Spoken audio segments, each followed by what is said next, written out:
অতিরিক্ত মদের নেশায় আসক্ত হয়ে মানসিক অবসাদে আত্মঘাতী হলেও এক যুবক। ঘটনাটি ঘটেছে বহরমপুর থানার গান্ধী কলোনি এলাকায়। নিহত যুবকের নাম অভিজিৎ বিশ্বাস। বুধবার ঘর থেকেই উদ্ধার হয় তার ঝুলন্ত দেহ। তড়ি ঘড়ি পরিবারের লোকেরা মেডিকেল কলেজে নিয়ে আসলে চিকিৎসক তাকে নিহত বলে ঘোষণা করেন। পুলিশ দেহ ময়না তদন্তের জন্য পাঠায়।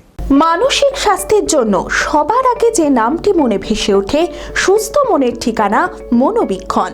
যোগাযোগ নাম্বার 7477799513।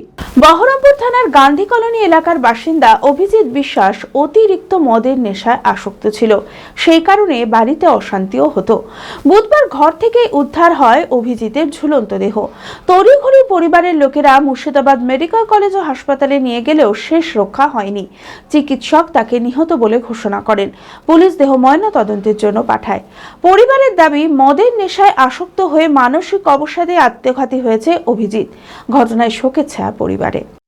কি কারণে কি করে বলবো বলেন, আমি তো জানি না। আমি তো বাবা, আমি এর আগে ঝামেলা হয়েছে, কোনোদিন এই কাজ করেনি আমার সাথে। আমি বাবা খারাপ লাইনে গেলে, আমি অনেক দিন আগে খারাপ লাইনে গেলে আমি বুঝাতাম, ভালো চল, ভালো পথে চল, ভালো থাক, ভালো খা, বিয়ে শাদী দিব। মদের নেশা ছাড়াতে পারেননি? চেষ্টা করেছিলেন? গলায় দড়ি। কখন গিয়েছিল? আমি তো বাড়িতে ছিলাম না, আমার বউ বাড়িতে ছিল। দিয়ে আমি মনে করেন এক জায়গায় নিমন্ত্রণ খেতে গেছিলাম, এসে দেখছি গলায় দড়ি। আর আমি বাড়ির থেকে গেছি, খালি খেয়েছি, খেয়ে এসে দেখছি গলায় দড়ি। দিয়ে তাড়াতাড়ি নামালাম, নামিয়ে হসপিটালে নিয়ে হসপিটাল আসলাম, মারা গেছে। চরক স্কয়ার হসপিটাল সুস্থতার একমাত্র ভরসা।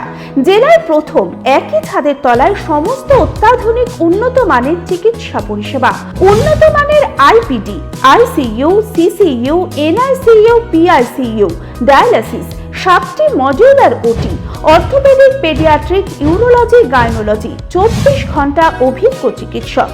এছাড়াও জেলায় প্রথম ক্যাথল্যাব, সিমেন্স, আর্টিসান, এক্স মেশিনের পরিষেবা থাকছে চরক স্কয়ার হসপিটালে। 24 ঘন্টা private blood bank, MRI, CT scan, digital X-ray, cath ল্যাবের পরিষেবা।